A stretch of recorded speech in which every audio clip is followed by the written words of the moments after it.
Hey guys, today we're changing oil on my S100. Now this is a 2023 model, but it should be the same across all the years. And if you're wondering when to change oil, it's actually got it all right there. It's got your 100 series and your 200 series as well, all plastered right there. So the things you'll need is 2 quarts of 10W30 oil. I don't know that you have to get John Deere stuff, but you know, I was there anyways and I picked it up. And an oil filter. I'll show you what it looks like when I get it out. And the only tool you'll need is an oil filter wrench, which is, I think is kind of weird, but yeah. And what I mean by weird is you don't need anything for the drain plug. You just twist it. And it is really simple, but I feel like it just like come off when you're mowing. But I've got like 130 hours on this and it hasn't yet, so we'll see. But let's go ahead and get into it. So when I'm changing oil, I always like to take the dipstick out. You don't have to, it just bears the flow. So that's just right up here. So when you're ready, go ahead and grab your container that can at least hold 2 quarts. And then what you'll do is you'll twist this to the right. So it'll be like you're tightening it. You just twist it. And then mine's a little bit difficult to get off, but it'll just peel right off. Try not to spill it everywhere, like I did. And that's all there is to it.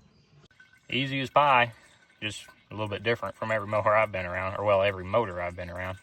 All right, so while that's still draining, go ahead and grab your oil filter wrench and then go around to the other side. All you gotta do with this is get a good grab on it. And this one you'll wanna go left, so like that, so you can loosen it. And it's easy as that. And once you get loose, take her off by hand. So here's what the new filter looks like. There's your number if you need it. Same as the old one. Well, should be the same as the old one if it's the right one. And before you put the filter on, put the drain plug back on. That way, none of the new oil leaks out. And that's how you do that. Very simple. Very scary at the same time. So what I do is I actually take some of the new oil and pour it in. And then, another thing you gotta do is take it, try not to spill your oil, and run it around that little rubber fitting, O-ring, whatever it is. Just get it all oiled up to get a good fitting and whatnot. So you want to do that. You might want to get a little bit more on there. It's just trying to do this one hand ain't the easiest. I like to make sure there's enough oil in there too. So, and you got to spill it. You can't go a day without making a mess. But once you're ready and you got it all oiled up, you just take it and you spin it back on.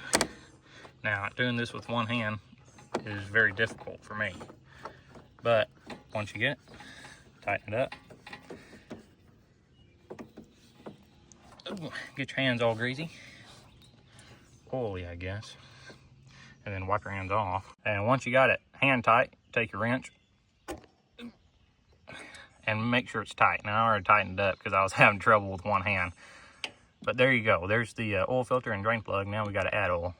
But you do want to make sure it's tight. It don't have to be super duper tight though. So there you go. It takes 1.5 quarts, so you'll want to go ahead and add 1 full quart. All right, after reading it again, it is showing a little bit below that second dot. The camera is not wanting to look at it for some reason, but it is a little bit low. So we're gonna add some more oil.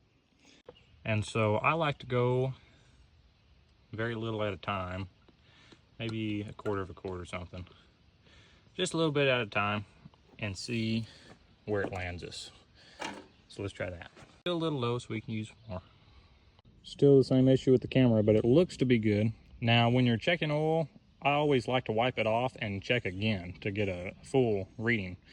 But it looks to be in the safe operation mark or whatever. So I'm gonna go ahead and run a little bit, let everything cycle through it, and then we'll see how it turns out.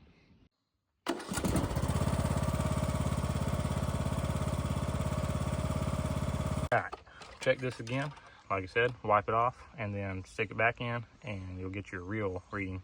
All right, after checking oil a million times, everything looks good. It's up. Safe operation limit. That's tight. Oil filter's tight. Everything's good. There you go, brother. We'll also add that if your mower is like surging, so it's like ring or ring or ring or like that. That was a good reenactment or whatever. It quite possibly is your air filter. And this is it right here. And all you do for it is you just grab it and you pop it out like that. Because if your air filter is clogged and it's not getting enough air, it's going to be going ring or ring or ring. So there you go. There's a little tip. Alrighty, there you go, guys. Hopefully this video was helpful, or at least gave you what to expect. Again, there's what you need. You need 2-quart oil filter wrench. That's it.